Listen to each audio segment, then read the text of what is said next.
Hi, hello friends. Welcome back to our channel. Dear teacher aspirants, ನಿಮಗೆ ಕಾಣಲ್ಲ ಈ ಒಂದು ಸ್ಲೈಡ್ ಅನ್ನೋ ಉದ್ದೇಶದಿಂದ ನಾನೇನು ಮಾಡಿದ್ದೀನಿ ಅಂತ ಹೇಳಿದ್ರೆ ಹೈಡ್ ಆಗಿದ್ದೀನಿ. ಬಟ್ ನಿಮಗೆ ಏನು ಕಂಟೆಂಟ್ ಹೇಳಬೇಕೋ ಡೆಫಿನೆಟ್ಲಿ ನಾನು ನಿಮಗೆ ರೀಚ್ ಆಗೋ ರೀತಿ ಹೇಳ್ತೀನಿ ಅಂತ ಹೇಳ್ತಾ ನೋಡಿ, today I am going to discuss one of the most important concept, that is subject verb agreement. ಈ ಸಬ್ಜೆಕ್ಟ್ ವರ್ಬ್ ಅಗ್ರಿಮೆಂಟ್ ಏನು ಸಬ್ಜೆಕ್ಟ್ ವರ್ಬ್ ಅಗ್ರಿಮೆಂಟ್ ಅಂತ ಹೇಳಿದ್ರೆ ನೋಡಿ, ಸಬ್ಜೆಕ್ಟ್ ಸಿಂಗ್ಯುಲರ್ ಆಗಿದ್ರೆ ಸಿಂಗ್ಯುಲರ್ ವರ್ಬ್ ಅನ್ನ ನಾವು ಹಾಕ್ಬೇಕಾಗತ್ತೆ. ಸಬ್ಜೆಕ್ಟ್ ಪ್ಲೂರಲ್ ಆಗಿದ್ರೆ ಪ್ಲೂರಲ್ ವರ್ಬ್ ಅನ್ನ ಹಾಕ್ಬೇಕಾಗತ್ತೆ. ಇದು ರೂಲ್ಸ್. ಇದು ಅರ್ಥ ಆಗ್ತಿದ್ಯಾ? ಇದನ್ನ ನಾನು ನಿಮಗೆ ಈಗ ಫಾರ್ ಎಕ್ಸಾಂಪಲ್ ಇವಾಗ ಐ ಅಂತ ಇದ್ದಾಗ ನೀವು ಅದಕ್ಕೆ ಏನ್ ಮಾಡ್ತೀರಾ ಅನ್ನೋದು, ಐ ಅನ್ನೋದು in the sense of plural ಕೊಡೋದ್ರಿಂದ ನೀವೇನ್ ಮಾಡ್ತೀರಿ, ಐ ಹ್ಯಾವ್ ಅಂತ ಯೂಸ್ ಮಾಡ್ತೀರಿ. ಅದೇ ಹಿ ಶಿ ಇಟ್ಟಿದ್ದಾಗ ಹ್ಯಾಸ್ ಅಂತ ಯೂಸ್ ಮಾಡ್ತೀವಲ್ವಾ? ಯಾಕೆ ಇಲ್ಲಿ ಹ್ಯಾಸ್ ಯೂಸ್ ಮಾಡ್ತೀವಿ, ಇಲ್ಲಿ ಯಾಕೆ ಹ್ಯಾವ್ ಯೂಸ್ ಮಾಡ್ತೀವಿ ಅಂತ ಹೇಳಿದ್ರೆ, ಇದು ಐ ಅನ್ನೋದು ಅಥವಾ ವಿ ಅನ್ನೋದು ಪ್ಲೂರಲ್ ಆಗುತ್ತೆ, ವಿ ಹ್ಯಾವ್ ಆಗುತ್ತೆ, ಹಿ ಹ್ಯಾಸ್ ಆಗುತ್ತೆ. ನಿಮ್ಗೆ ಇದು ಗೊತ್ತಾಗುತ್ತೆ ಯಾಕೆ ಅಂತ ಹೇಳಿದ್ರೆ ಇದು ನಾವು ಈಸಿಯಾಗಿ ಕಂಡುಹಿಡಿಬಹುದು. ಆದ್ರೆ ಕೆಲವೊಂದು ಒಂದು ವರ್ಡ್ಸ್ ಇರ್ತವೆ, ಆ ವರ್ಡ್ಸ್ಗಳಿದ್ದಾಗ ನಾವು ಈಸ್ ಹಾಕ್ಬೇಕು ಅಥವಾ ಅಂದ್ರೆ ಸಿಂಗ್ಯುಲರ್ ಹಾಕ್ಬೇಕು ಪ್ಲೂರಲ್ ಹಾಕ್ಬೇಕು ಅಂತ ಗೊತ್ತಾಗಲ್ಲ. Today I am going to discuss subject verb agreement in the reference. ನೋಡಿ, ತುಂಬಾ ಟಫೆಸ್ಟ್ ಕಾನ್ಸೆಪ್ಟ್ ಅಂತ ಹೇಳಿ ಕರಿಬಹುದು ಇದನ್ನ ನಾವು ಇಂಗ್ಲಿಷ್ ಅಲ್ಲಿ. ಯಾಕೆ ಅಂತ ಹೇಳಿದ್ರೆ ನೋಡಕ್ಕೆ ಈಸಿ ಅನ್ಸುತ್ತೆ, ಆದ್ರೆ ಒಳಗೆ ಹೋಗ್ತಾ ಹೋಗ್ತಾ ಹೋಗ್ತಾ ಓ ಇಲ್ಲಿ ನಾವು ಇದನ್ನ ಹಾಕ್ಬೇಕಾಯ್ತು, ಇದನ್ನ ಹಾಕಿದೀವಿ ಅನ್ಸುತ್ತೆ. ಓಕೆ, ನೋಡೋಣ ಇವಾಗ. Let's begin this class. Fill in the blank with suitable form of the verbs given in brackets ಅಂತ ಹೇಳಿದೆ. The first question is the number of visitors. The number of visitors. ನೋಡಿ, the number of visitors. The number ಅಂತ ಬಂದ್ಮೇಲೆ next ಯಾವಾಗ್ಲೂ ಕೂಡ plural subject ಅನ್ನೇ ನೋಡ್ತೀವಿ ನಾವು. ಏನ್ ನೋಡ್ತೀವಿ? ವಿಸಿಟರ್ಸ್ ಅಂತ ಇದೆ ನೋಡಿ, ಇಲ್ಲಿ ವಿಸಿಟರ್ ಅಂತ ಇಲ್ಲ, ವಿಸಿಟರ್ಸ್ ಅಂತ ಇದೆ. ನಂಬರ್ ಆಫ್ ಬಂದ ಮೇಲೆ ನಾವು ನೆಕ್ಸ್ಟ್ ಬರೀಬೇಕಾಗಿರೋದು ಪ್ಲೂರಲ್ ಸಬ್ಜೆಕ್ಟ್ನೇ ಬರೀಬೇಕು. ಅದೇನ್ ತಗೊಳುತ್ತೆ ಅಂತ ಹೇಳಿದ್ರೆ plural subject takes singular verb. ಅರ್ಥ ಆಗ್ತಿದ್ಯಾ? The number of visitors was. ಅರ್ಥ ಆಗ್ತಿದೆಯಲ್ವಾ ನಾ ಹೇಳೋದು? ನಂಬರ್ ಆಫ್ ಅನ್ನೋ ವರ್ಡ್ ಬಂದಾಗ ಅದ್ರ ಮುಂದ್ಗಡೆ ನಾವು ಪ್ಲೂರಲ್ ಸಬ್ಜೆಕ್ಟ್ ಅನ್ನ ಹಾಕ್ಬೇಕು. ಇದು ಪ್ಲೂರಲ್ ಸಬ್ಜೆಕ್ಟ್, ಸಿಂಗ್ಯುಲರ್ ಅಲ್ಲ. ಇದು ಪ್ಲೂರಲ್ ಸಬ್ಜೆಕ್ಟ್ ಇದೆ. ಈ ಪ್ಲೂರಲ್ ಸಬ್ಜೆಕ್ಟ್ ಗೆ ನಾವು ಸಿಂಗ್ಯುಲರ್ ವರ್ಬ್ ಹಾಕ್ಬೇಕು. This is rule. ಅರ್ಥ ಆಗ್ತಿದ್ಯಾ? The number of visitors was really large in the last weeks school day celebration ಅಂತ ಇದೆ. ಅರ್ಥ ಆಗ್ತಿದ್ಯಾ? ಈ ರೀತಿ ನಾವೇನ್ ಮಾಡ್ಬೇಕು ಅಂತ ಹೇಳಿದ್ರೆ ಆ ಕ್ವಶನ್ ಅನ್ನ ಅರ್ಥ ಮಾಡ್ಕೋಬೇಕಾಗತ್ತೆ ಸ್ನೇಹಿತರೆ. ನೆಕ್ಸ್ಟ್ ಎರಡನೇ ಕ್ವಶನ್ ನೋಡೋಣ ಇವಾಗ. The rapidity of these movements. The rapidity of these movements. ಇಲ್ಲಿ ನೋಡಿ, the rapidity of these movements ಅಂತ ಇದೆ ಗೊತ್ತಾ? ಬಿಯಾಂಡ್ ಎಕ್ಸ್ಪೆಕ್ಟೇಷನ್ ಅಂತ ಇದೆ. ಬಿಯಾಂಡ್ ಎಕ್ಸ್ಪೆಕ್ಟೇಷನ್ ಅಂತ ಇದೆ. ಇಲ್ಲಿ ಆಫ್ ದೀಸ್ ಮೂಮೆಂಟ್ಸ್ ಅನ್ನು ನಾವು ಏನ್ ಮಾಡ್ಬೇಕು ಅಂತ ಹೇಳಿದ್ರೆ ಕನ್ಸಿಡರ್ ಮಾಡ್ಬೇಕಾಗತ್ತೆ. ಇಲ್ಲಿ ಏನಾಗುತ್ತೆ ಅಂತ ಹೇಳಿದ್ರೆ ದ ರ್ಯಾಪಿಡಿಟಿ ಅನ್ನೋದು ಸಬ್ಜೆಕ್ಟ್ ಆಗುತ್ತೆ. ದ ರ್ಯಾಪಿಡಿಟಿ ಸಬ್ಜೆಕ್ಟ್ ಆಗುತ್ತೆ. ಆಫ್ ದೀಸ್ ಮೂಮೆಂಟ್ಸ್ ಅನ್ನೋದು ಏನಾಗುತ್ತೆ ಅಂತ ಹೇಳಿದ್ರೆ ಇಲ್ಲಿ ಸಿಂಗ್ಯುಲರ್ ಆಗುತ್ತೆ. ಇದಕ್ಕೆ ದ ರ್ಯಾಪಿಡಿಟಿ ಅನ್ನೋದಕ್ಕೆ ನಾವೇನ್ ಮಾಡ್ಬೇಕು, ಇಲ್ಲಿ ಮೂಮೆಂಟ್ಸ್ ಅನ್ನೋದಕ್ಕೆ ಹಾಕ್ಬಾರ್ದು. ಏನನ್ನ? ವರ್ಬನ್ನ ಮೂಮೆಂಟ್ಸ್ ಅನ್ನೋದಕ್ಕೆ ಹಾಕ್ಬಾರ್ದು, ನಾವು ರ್ಯಾಪಿಡಿಟಿ ಅನ್ನೋದಕ್ಕೆ ಹಾಕ್ಬೇಕಾಗತ್ತೆ. The rapidity of these movements ಏನಾಗುತ್ತೆ, ಈಸ್ ಬರುತ್ತೆ. ಅಂದ್ರೆ ಆ ಪ್ರತಿಯೊಂದು ಮೂಮೆಂಟ್ಗಳು ಕೂಡ ಎಕ್ಸ್ಪೆಕ್ಟೇಷನ್ಗೆ ಮೀರಿದಂಗೆ ಓಡ್ತಾ ಇತ್ತು ಅನ್ನೋದು ಇಲ್ಲಿ ಅರ್ಥ ಬರುತ್ತೆ. ಸೊ ಪ್ರತಿಯೊಂದು ಅನ್ನೋದಕ್ಕೆ ನಾವು ಈಸ್ ಅನ್ನ ಬಳಸ್ತೀವಿ. ಆ ಒಂದು ಪ್ರತಿಯೊಂದು the rapidity of these movements is beyond expectation. ನಮ್ಮ ಊಹೆಗೂ ನಿಲುಕಿದ್ದು ಅಂತ ಅರ್ಥವನ್ನ ಕೊಡುತ್ತೆ. ಸ್ನೇಹಿತರೆ, ನಾನು ಈ ಕ್ವಶನ್ ಅನ್ನ ಇವತ್ತು ನಿಮಗೆ ಕ್ವಿಜ್ಗೆ ಹಾಕಿದ್ದೆ. ಎಲ್ಲಿ? ಯೂಟ್ಯೂಬ್ ಅಲ್ಲಿ ಹಾಕಿದ್ದೆ. ನನಗೊಬ್ರು ಮೆಸೇಜ್ ಮಾಡಿದ್ದಾರೆ. ಏನಂತ ಹೇಳಿದ್ರೆ, time and tide sir wait ಆಗುತ್ತೆ ಸರ್ ಅಂತ ಹೇಳಿ. ನೋಡಿ, ಟೈಮ್ ಅಂಡ್ ಟೈಡ್ ಇಲ್ಲಿ ಟೈಮ್ ಅಂಡ್ ಟೈಡ್ ಅಂತ ಇದೆ. ಸಮುದ್ರ ಮತ್ತೆ ಸಮಯ ಮತ್ತೆ ಸಮುದ್ರದ ಅಲೆಗಳು ಅಂತ ಅರ್ಥ ಬರುತ್ತೆ. ಯಾರಿಗೂ ಕಾಯೋಲ್ಲ, ವೇಟ್ಸ್ ಫಾರ್ ನನ್ ಆಗ್ಬೇಕು. ಇದಕ್ಕೆ ಇನ್ನೂ ಎಕ್ಸಾಂಪಲ್ ಕೊಡ್ತೀನಿ ನೋಡಿ. ಈ ಕಡೆ ಇನ್ನೂ ಸುಮಾರಷ್ಟು ಎಕ್ಸಾಂಪಲ್ ಕೊಡ್ತೀನಿ. Bread and butter. Bread and butter are the stable food ಅಲ್ಲ, ಈಸ್ ದ ಸ್ಟೇಬಲ್ ಫುಡ್ ಆಗುತ್ತೆ. ನೋಡಿ, ಇಲ್ಲಿ ಬ್ರೆಡ್ ಮತ್ತೆ ಬಟರ್ ಇದೆ. Bread and butter is the stable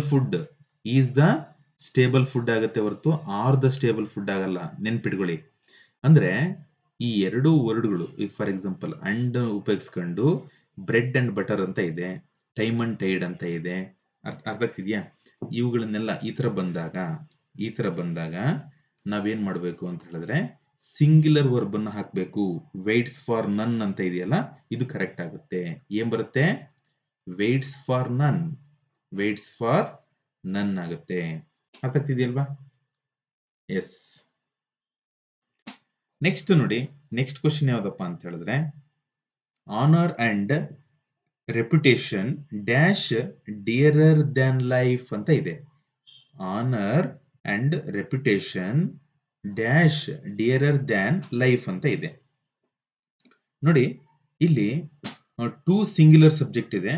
R ಅನ್ನೋ ವರ್ಡ್ ಇಂದ ಏನ್ ಮಾಡಾಗುತ್ತೆ? ಜಾಯಿನ್ ಮಾಡ್ಬೇಕಾಗತ್ತೆ ನಾವು. ಅರ್ಥ ಏನಪ್ಪಾ ಅಂತ ಹೇಳಿದ್ರೆ, ಆರ್ ಅಂತ ಹೇಳಿ ನಾವು ಮಾಡ್ತೀವಿ. ಆದ್ರೆ ಇಲ್ಲಿ ಆನ್ಸರ್ ಏನ್ ಬರುತ್ತೆ ಅಂತ ಹೇಳಿದ್ರೆ ಈಸ್ ಬರುತ್ತೆ. ಯಾಕೆ ಅಂತ ಹೇಳ್ತೀನಿ, ಕೇಳಿಸ್ಕೊಳ್ಳಿ. ನೋಡಿ, ಇಲ್ಲಿ ಏನಾಗುತ್ತೆ ಅಂತ ಹೇಳಿದ್ರೆ, when two subjects, singular subjects ಯಾವುದು? ಆನರ್ ಮತ್ತೆ ರೆಪ್ಯುಟೇಷನ್. ಇಲ್ಲಿ ಹೆಂಗೆ ಟೈಮ್ ಅಂಡ್ ಟೈಡ್ ಆಗಿದೆ, ಅಂಡ್ ಉಪಯೋಗಿಸ್ಕೊಂಡು ಅಥವಾ ಆರ್ ಉಪಯೋಗಿಸ್ಕೊಂಡು ಅವು ಜಾಯಿನ್ ಆಗಿತ್ತು ಅಂತ ಹೇಳಿದ್ರೆ ನಾವಲ್ಲಿ ಸಿಂಗ್ಯುಲರ್ ವರ್ಬ್ ಅನ್ನು ಹಾಕ್ಬೇಕು ಅನ್ನೋದು ನಮಗೆ ಗೊತ್ತಿರಬೇಕು. ಡಿಯರರ್ ದ್ಯಾನ್ ಲೈಫ್ ಆಗುತ್ತೆ. ಅರ್ಥ ಆಗ್ತಿದೆಯಾ?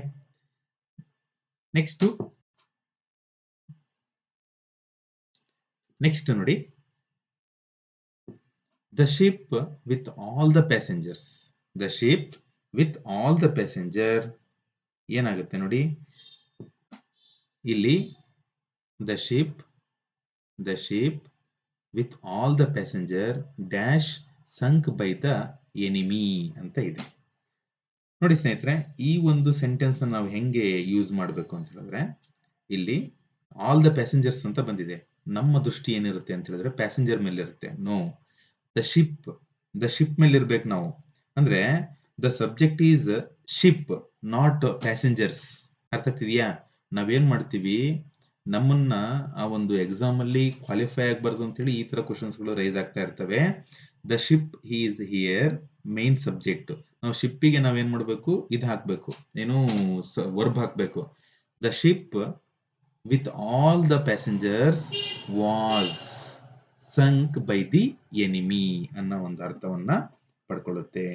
ಡಸ್ ನಾಟ್ ಚೇಂಜ್ ಸಬ್ಜೆಕ್ಟ್ ಮೇಲೆ ನಾವು ಇದನ್ನ ಸಬ್ಜೆಕ್ಟ್ ಆಗಿ ಚೇಂಜ್ ಮಾಡ್ಕೋಬಾರದು ನಾವು. ಅರ್ಥ ಆಗ್ತಿದೆಯಲ್ವಾ? ಎಸ್. ನೆಕ್ಸ್ಟ್ 6ನೇ ಕ್ವಶನ್ ಏನಪ್ಪಾ ಅಂತ ಹೇಳಿದ್ರೆ, ಇಲ್ಲಿ intelligence as well as industry.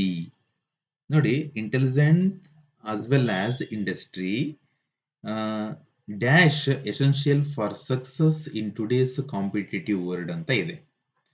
ಇಲ್ಲಿ ಏನಾಗುತ್ತೆ ಅಂತ ಹೇಳಿದ್ರೆ, ಈ ಒಂದು ಕ್ವಶನ್ಗೆ ನಾವು ಹೆಂಗೆ ಆನ್ಸರ್ ಮಾಡಬೇಕು ಅಂತ ಹೇಳಿದ್ರೆ, ಇಂಟೆಲಿಜೆನ್ಸ್ ಆಗಿರ್ಬೋದು ಅಥವಾ ಇಂಡಸ್ಟ್ರಿ ಆಗಿರ್ಬೋದು. ಇಲ್ಲಿ ಏನಾಗ್ತಾ ಇದೆ ಅಂತ ಹೇಳಿದ್ರೆ, ದ ಫಸ್ಟ್ ಸಬ್ಜೆಕ್ಟ್ ಅನ್ನು ನಾವು ಕನ್ಸಿಡರ್ ಮಾಡಬೇಕಾಗತ್ತೆ, ಇದನ್ನಲ್ಲ. ಆಸ್ ವೆಲ್ ಆಸ್ ಅಲ್ಲ, ಅದ್ರ ಜೊತೆಗೆ ಇದು ಯಾವುದು? ಇಂಟೆಲಿಜೆನ್ಸ್ ಜೊತೆಗೆ ಇಂಡಸ್ಟ್ರಿ. ಸೊ ಈಸ್ ಅನ್ನೋ ವರ್ಬ್ ಬರುತ್ತೆ. ಅರ್ಥ ಆಗ್ತಿದೆಯಲ್ವಾ? ಎಸ್. ನೆಕ್ಸ್ಟ್, ಓಕೆ ಸ್ನೇಹಿತರೆ, ಈ ಒಂದು ಕಾನ್ಸೆಪ್ಟ್ ನಿಮಗೆ ಗೊತ್ತಿರಬೇಕು. ನೀದರ್ ನಾರ್, ಇದು ಕಂಬೈನ್ಡ್ ವರ್ಡ್ ಆಗುತ್ತೆ. ಇವೆರಡು ಕೂಡ ನೀದರ್ ನಾರ್ ಮತ್ತೆ ಈದರ್ ಆರ್. ಅರ್ಥ ಆಗ್ತಿದೆಯಲ್ವಾ? ಇಲ್ಲಿ ಏನಾಗುತ್ತೆ ಅಂತ, ನೀದರ್ ಬಂದ್ರೆ ನಾರ್ ಬರುತ್ತೆ, ಈದರ್ ಬಂದ್ರೆ ಆರ್ ಬರುತ್ತೆ. ಇದು ಗೊತ್ತಿರಬೇಕು. ಕೆಲವೊಂದ್ಸರಿ ಇದನ್ನು ಕೂಡ ಎಕ್ಸಾಮ್ ಅಲ್ಲಿ ಕೇಳ್ತಾ ಇರ್ತಾನೆ. ಓಕೆ, ನೀದರ್ ಅಂದ್ರೆ ನೆಗೆಟಿವ್ ಸೆನ್ಸ್ ಕೊಡ್ತಾ ಇರುತ್ತೆ, ನಾಟ್ ಅಂತ ಕೊಡ್ತಾ ಇರುತ್ತೆ. ಈದರ್ ಅಂತ ಹೇಳಿದ್ರೆ ಪಾಸಿಟಿವ್ ಸೆನ್ಸ್ ಕೊಡುತ್ತೆ. ಅಂದ್ರೆ ಇವರಲ್ಲಿ ಒಬ್ರು ಅರ್ಥವನ್ನ ಈ ಒಂದು ಈದರ್ ಆರ್ ಕೊಡ್ತಾ ಇರುತ್ತೆ. Neither the hens, neither the hens nor the cock, nor the cock dash in the yard ಅಂತ ಇದೆ. ಸ್ನೇಹಿತರೆ, ಈ ನೀದರ್ ನಾರ್ ಅಥವಾ ಈದರ್ ಆರ್ ಬಂದಾಗ, ನೀದರ್ ನಾರ್ ಅಥವಾ ಈದರ್ ಆರ್ ಬಂದಾಗ, ನೀದರ್ ದ ಹೆನ್ ಇದು ಸಬ್ಜೆಕ್ಟ್ 1, ಸಬ್ಜೆಕ್ಟ್ 1, ನಾರ್ ದ ಕಾಕ್ ಇದು ಸಬ್ಜೆಕ್ಟ್ 2. ನೋಡಿ, ಇಲ್ಲಿ ಇಲ್ಲಿ ನಾರ್ ಬಂದ ಮೇಲೆ ಬರ್ತಕ್ಕಂಥ ಸಬ್ಜೆಕ್ಟ್ ಇದೆಯಲ್ಲ, ಈ ಸಬ್ಜೆಕ್ಟು ಯಾವ್ದಿದೆ ಅದ್ರ ಮೇಲೆ ವರ್ಬ್ ಹಾಕ್ಬೇಕು. ಇಲ್ಲಿ ಹೆನ್ಸ್ ಅಂತ ಇದೆ, ಇಲ್ಲಿ ಪ್ಲೂರಲ್ ಇದೆ, ಇಲ್ಲಿ ಸಿಂಗ್ಯುಲರ್ ಇದೆ, ಕಾಕ್ ಅಂತ ಇದೆ. ಸೊ ನಾವು ಈ ಒಂದು ಸಿಂಗ್ಯುಲರ್ಗೆ ನಾವೇನ್ ಮಾಡ್ಬೇಕಾಗತ್ತೆ, ವರ್ಬ್ ಹಾಕ್ಬೇಕಾಗತ್ತೆ. Nor the cock is in the yard ಅಂತ ಹೇಳಿ ಹಾಕ್ಬೇಕಾಗತ್ತೆ. ಅಂದ್ರೆ ಏನ್ ಅರ್ಥ ಗೊತ್ತಾ, ಇಲ್ಲಿ ಹೆಣ್ ಅಂದ್ರೆ ಏನು, ಕೋಳಿಗಳಲ್ವಾ, ಕೋಳಿನೂ ಇಲ್ಲ ಕಾಕು ಇರ್ಲಿಲ್ಲ ಎಲ್ಲಿ, ಆ ಒಂದು ಪ್ರದೇಶದಲ್ಲಿ, ಯಾರ್ಡ್ ಅಲ್ಲಿ ಅಂತ ಅರ್ಥ. ನೀದರ್ ಅಂತ ಹೇಳಿದ್ರೆ ನೆಗೆಟಿವ್ ಸೆನ್ಸ್ ಕೊಡುತ್ತೆ. ಅರ್ಥ ಆಗ್ತಿದ್ಯಾ? Okay. Next either, either James, either James or I. ನೋಡಿ, ಜೇಮ್ಸ್ ಇರೋದಕ್ಕೆ ನಾವು ಈಸ್ ಅಂತ ಹಾಕ್ಬಾರ್ದು, ಇಲ್ಲಿ ಐಗೆ ಹಾಕ್ಬೇಕು. ನಾನು ಹೇಳಿದ್ನಲ್ಲ ನಿಮಗೆ, ಈ ನಿಯರೆಸ್ಟ್ ಇಲ್ಲಿ ನಾರ್ ಬಂದ ಮೇಲೆ ಬರ್ತಕ್ಕಂತಹ ಸಬ್ಜೆಕ್ಟಿಗೆ ನಾವು ವರ್ಬ್ ಹಾಕ್ಬೇಕು. ಇಲ್ಲಿ ಆರ್ ಬಂದ ಮೇಲೆ ಬರ್ತಕ್ಕಂಥ ಸಬ್ಜೆಕ್ಟಿಗೆ ವರ್ಬ್ ಹಾಕ್ಬೇಕು. ಐ ಇದೆ, ಸೊ ಆಮ್ ಅನ್ನೋದು ಕರೆಕ್ಟ್ ಆನ್ಸರ್ ಆಗುತ್ತೆ. Either James or I am going to get the prize. ಅರ್ಥ ಆಗ್ತಿದೆಯಲ್ವಾ? ಜೇಮ್ಸ್ ಆರು ಹೋಗ್ತಾನೆ ಅಥವಾ ನಾನಾರು ಹೋಗ್ತಿರ್ತೀನಿ, ಏನಕ್ಕೆ ಹೋಗ್ತೀನಿ, ಪ್ರೈಸ್ ಇಸ್ಕೊಳ್ಳೋಕೆ. ಅರ್ಥ ಆಗ್ತಿದ್ಯಾ? ಓಕೆ. 20,000 rupees ಏನಿದು ನೋಡಿ, ಈ 20,000 rupees ಅಂತ ಒಂದು ಬಂತಿಲ್ಲಿ. ಇವಾಗ 20,000 rupees,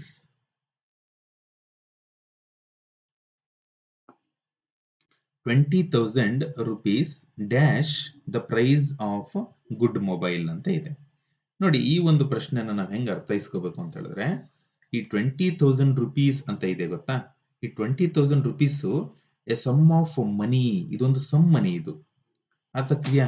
ಈ ಒಂದು ಸಮ್ ಆಫ್ ಮನಿ ನಾವು ಹೆಂಗೆ ಯೂಸ್ ಮಾಡಬೇಕು ಅಂತ ಹೇಳಿದ್ರೆ, ಇಲ್ಲಿ consider as A one amount, ಇಲ್ಲಿ ಒನ್ ಅಮೌಂಟ್ ಅಂತ ಕನ್ಸಿಡರ್ ಮಾಡಬೇಕು. ಒಂದೇ ಅಮೌಂಟ್ ಇದು ಅಂತ ಹೇಳಿ ಕನ್ಸಿಡರ್ ಮಾಡಬೇಕು. 20,000 rupees is the price of good mobile. ಅರ್ಥ ಆಗ್ತಿದ್ಯಾ? ಆ ಒಂದು ಮೊಬೈಲಿಗೆ, ಒಂದು ಒಳ್ಳೆ ಮೊಬೈಲಿಗೆ 20,000 ರೂಪಾಯಿ ಆಗತ್ತೆ ಅಂತ ಹೇಳಿ, ರೂಪಾಯಿಗಳು ಆಗತ್ತೆ ಅಂತ ಅಲ್ಲ, ರೂಪಾಯಿ ಆಗತ್ತೆ ಅನ್ನೋದು. ಸೊ ಈಸ್ ಅನ್ನೋದು ಕರೆಕ್ಟ್ ಆನ್ಸರ್.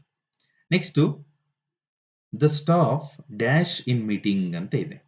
ಸ್ಟಾಫ್ ಅಂದ್ರೆ ಸಿಬ್ಬಂದಿಗಳು ಅಂತ ಗೊತ್ತು ನಿಮಗೆ, ಏನು ಸಿಬ್ಬಂದಿ ಅಂತ ಗೊತ್ತು. ಸ್ಟಾಫ್ ಅಂದ್ರೆ ಸಿಬ್ಬಂದಿ ಅಂತ ಗೊತ್ತು.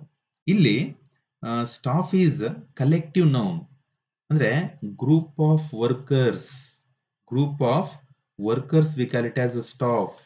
ಅರ್ಥ ಆಗ್ತಿದ್ಯಾ? ಈ ಕಲೆಕ್ಟಿವ್ ನೌನ್ ಬಂದಾಗ ನಾವೇನ್ ಮಾಡ್ಬೇಕು ಅಂತ ಹೇಳಿದ್ರೆ, ಇದು ಒಂದಾಗಿ ಅಂದ್ರೆ ಸಿಂಗ್ಯುಲರ್ ಆಗಿ ಆಕ್ಟ್ ಮಾಡುತ್ತೆ. ದ ಸ್ಟಾಫ್ ಈಸ್ ಆಗ್ಬೇಕು. ಸರ್, ವರ್ಕರ್ಸ್ ಇದಾರೆ, group of workers, group of workers ನ ಒಂದು ಯೂನಿಟ್ ನಾವೇನಂತ ಕರಿತೀವಿ, ಸ್ಟಾಫ್ ಅಂತ ಕರಿತೀವಿ.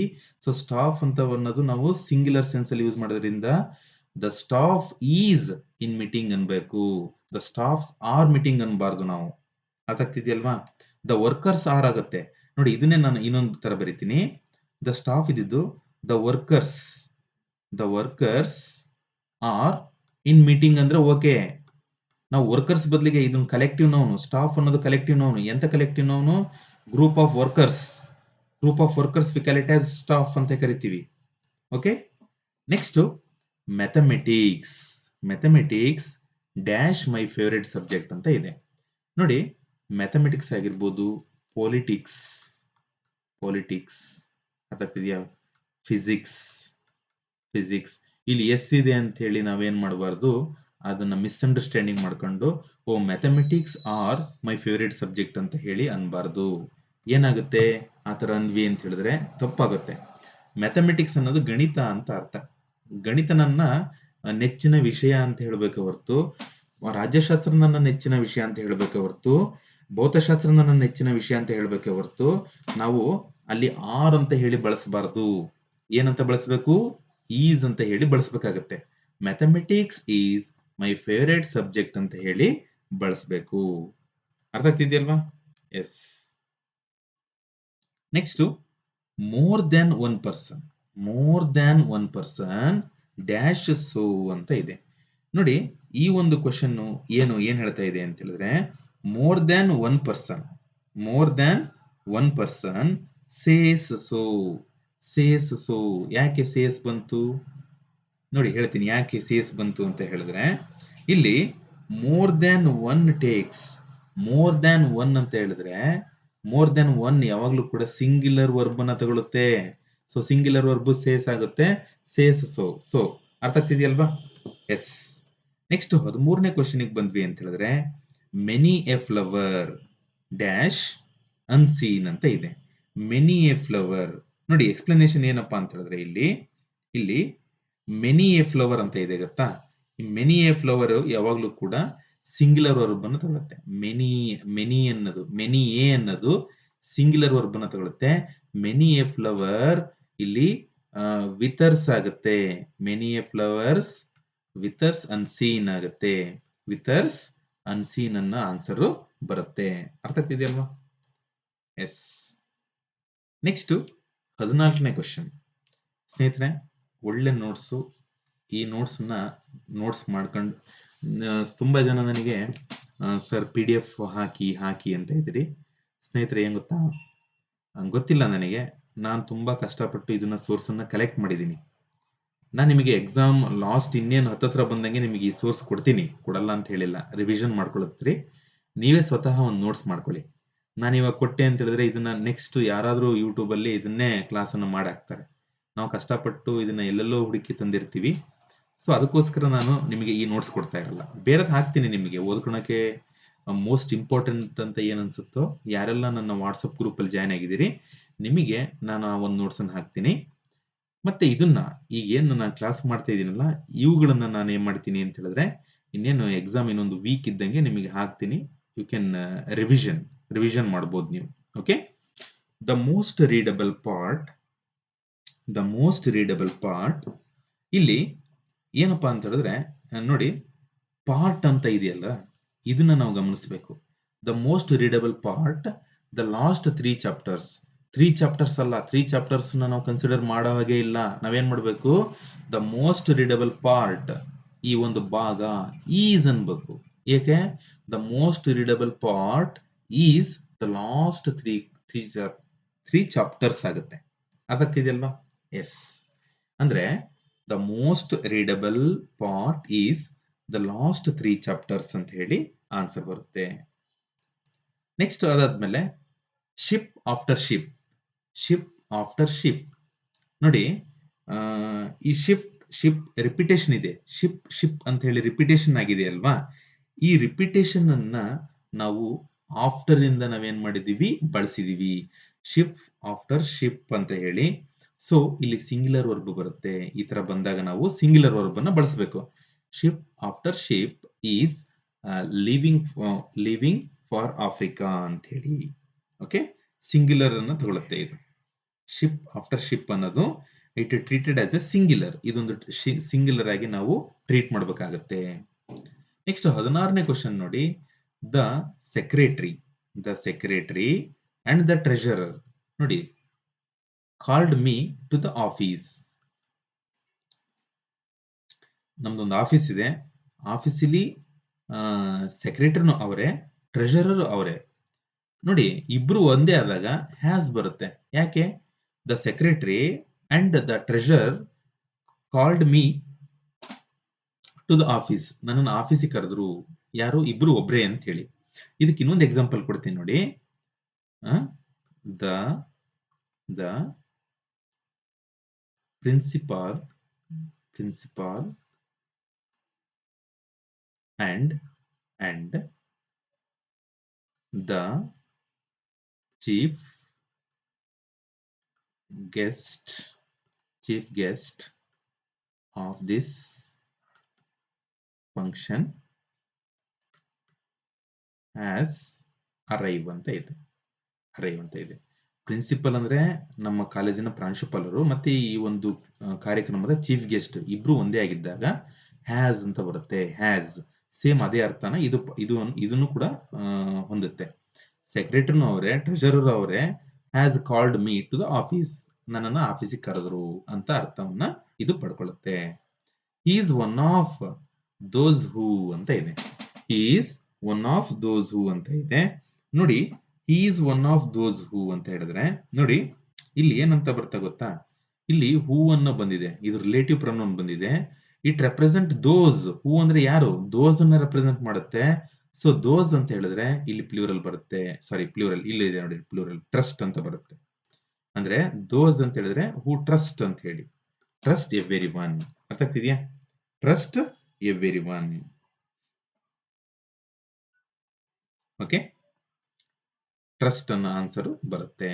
Next, each of the boys ಅಂದ್ರೆ ಪ್ರತಿಯೊಬ್ಬ ಹುಡುಗರು ಕೂಡ ಹಾಡನ್ನ ಹಾಡ್ತಾರೆ ಅಂತ ಹೇಳಿ.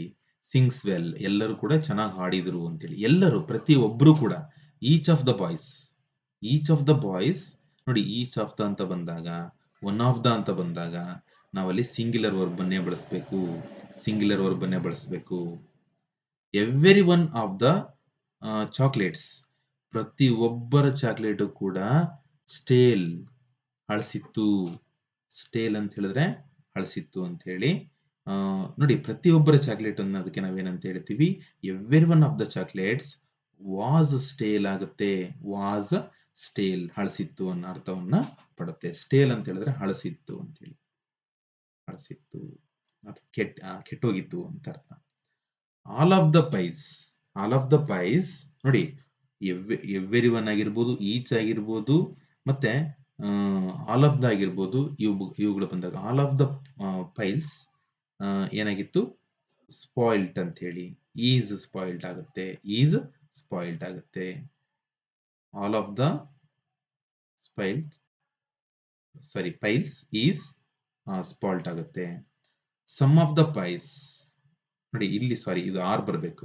ಯಾಕೆ ಅಂತ ಹೇಳಿದ್ರೆ ಪ್ರತಿಯೊಂದು ಕೂಡ ಹಾಳಾಗಿದ್ವು ಅಂತ ಹೇಳಿ. ಬಟ್ ಇಲ್ಲಿ ಸಮ್ ಆಫ್ ನೋಡಿ, ಸಮ್ ಆಫ್ ಬಂದಾಗ ಈಸ್ ಬರುತ್ತೆ. Some of the pie is missing ಅಂತೇಳಿ. ಅದರಲ್ಲಿ ಕೆಲವೊಂದು ಮಿಸ್ ಆಗಿದ್ವು ಅಂತೇಳಿ. ಕೆಲವೊಂದು ಹಾಳಾಗಿದ್ವು, ಕೆಲವೊಂದು ಮಿಸ್ ಆಗಿದ್ದು ಅಂತೇಳಿ. ಅರ್ಥ ಆಗ್ತಿದೆಯಲ್ವಾ? ಎಸ್, ಕನ್ಫ್ಯೂಸ್ ಮಾಡ್ಕೊಬೇಡಿ. ಇನ್ನೊಂದ್ಸಲಿ ವಿಡಿಯೋ ಪಾಸ್ ಮಾಡ್ಕೊಂಡು ನೋಡಿ, ಏನ್ ತೊಂದರೆ ಇಲ್ಲ. ಎಲ್ಲಿಗೂ ಓಡೋಗ್ಬೇಕಾಗಿಲ್ಲ. ತುಂಬಾ ಇಂಪಾರ್ಟೆಂಟ್ ಕ್ಲಾಸು. ಬೇಕೆ ನೋಟ್ಸ್ ಮಾಡ್ಕೊಳ್ಳಿ. 22ನೇ question, none of the garbage. None of the garbage. Garbage uncountable noun. Uncountable noun ನೋಡಿ, ಅನ್ಕೌಂಟೇಬಲ್ ನೌನ್ಗಳ ಹಿಂದ್ಗಡೆ ಮುಂದ್ಗಡೆ ಸಿಂಗ್ಯುಲರ್ ವರ್ಬ್ನೇ ಹಾಕ್ಬೇಕು. ಏನ್ ಹಾಕ್ಬೇಕು? ಸಿಂಗ್ಯುಲರ್ ವರ್ಬ್ನೇ ಹಾಕ್ಬೇಕು. ನನ್ ಆಫ್ ದ ಗಾರ್ಬೇಜ್. ಗಾರ್ಬೇಜ್ ಅಂದ್ರೆ ಕಸ ಅಂತೇಳಿ. ಕಸ ಅನ್ನೋದು ಅನ್ಕೌಂಟೇಬಲ್ ನೌನ್. ಅನ್ಕೌಂಟೇಬಲ್ ನೌನ್ಗಳು ಯಾವಾಗೂ ಕೂಡ ಏನನ್ನು ಪಡ್ಕೊಳ್ತವೆ? ಸಿಂಗ್ಯುಲರ್ ವರ್ಬ್ನ ಪಡ್ಕೊಳ್ತವೆ. As, sorry, was. None of the garbage was picked up. ಯಾವುದೇ ಕಸವನ್ನ ತೆಗೆದುಕೊಂಡಿರಲಿಲ್ಲ ಅಂತ ಅರ್ಥ. Either of us, either of us ಅಂದ್ರೆ ನಮ್ಮಲ್ಲಿ ಪ್ರತಿಯೊಬ್ರು ಅನ್ನೋ ಅರ್ಥವನ್ನ ಇದು ಪಡ್ಕೊಳ್ಳುತ್ತೆ. ಈದರ್ ಆಫ್ ಅಸ್ ಅಂತ ಹೇಳಿ ಬರುತ್ತೆ ನೋಡಿ. ಈದರ್ ಆಫ್ ಅಸ್ ಏನಾಗುತ್ತೆ? ಈಸ್ ಕೇಪಬಲ್ ಆಗುತ್ತೆ. Either of us is capable of solving problems ಆಗುತ್ತೆ. ಅಂದ್ರೆ ನಮ್ಮಲ್ಲಿ ಪ್ರತಿಯೊಬ್ರು ಕೂಡ ಏನಾಗಿದ್ದಾರೆ? ಆ ಒಂದು ಪ್ರಾಬ್ಲಮ್ ಸಾಲ್ವ್ ಮಾಡೋಕೆ ಕೇಪಬಲ್ ಆಗಿದ್ದಾರೆ ಅನ್ನೋ ಅರ್ಥವನ್ನ ಕೊಡುತ್ತೆ ಇದು. ನಮ್ಮಲ್ಲಿ ಪ್ರತಿಯೊಬ್ರು ಕೂಡ ಆ ಒಂದು ಪ್ರಾಬ್ಲಮ್ ಸಾಲ್ವ್ ಮಾಡೋಕೆ ಕೇಪಬಲ್ ಇದ್ದಾರೆ ಅನ್ನೋ ಅರ್ಥವನ್ನ ಕೊಡುತ್ತೆ. ನನ್ but fools ever believed it. ನೋಡಿ, ಇದು ಏನಪ್ಪಾ ಅಂತ ಹೇಳಿದ್ರೆ, ಈ ಒಂದು ಕಾಂಟೆಸ್ಟ್ ಹೆಂಗ್ ಯೂಸ್ ಮಾಡಬೇಕು ಅಂತ ಹೇಳಿದ್ರೆ ನಾವು ನೋಡಿ,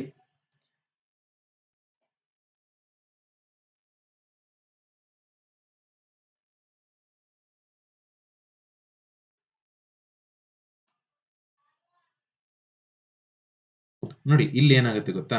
ನನ್ ಬಟ್ ಫೂಲ್ಸ್ ಅಂದ್ರೆ ಮೂರ್ಖರು ಅನ್ನೋ ಅರ್ಥ ಬರುತ್ತೆ. ಮೂರ್ಖರನ್ನು ಹೊರತುಪಡಿಸಿ ಬೇರೆ ಯಾರು ಅದನ್ನು ನಂಬಲ್ಲ ಅನ್ನೋ ಅರ್ಥ ಬರುತ್ತೆ. ನೋಡಿ, ಮೂರ್ಖರನ್ನು ಹೊರತುಪಡಿಸಿ, fools, none of but fools, ನನ್ ಬಟ್ ಫೂಲ್ಸ್ ಆಗುತ್ತೆ. ನನ್ ಬಟ್ ಫೂಲ್ಸ್ ಅಂತ ಹೇಳಿದ್ರೆ ಇಲ್ಲಿ ಏನಾಗುತ್ತೆ ಏನಂದ್ರೆ, ಇದು ನನ್ ಬಟ್ ಫೂಲ್ಸ್ ಯಾವ ಅರ್ಥವನ್ನ ಪಡ್ಕೊಳ್ಳುತ್ತೆ ಅಂತ ಹೇಳಿದ್ರೆ, ಇದು ಯಾವನ್ನ ಅರ್ಥವನ್ನ ಪಡ್ಕೊಳ್ಳುತ್ತೆ.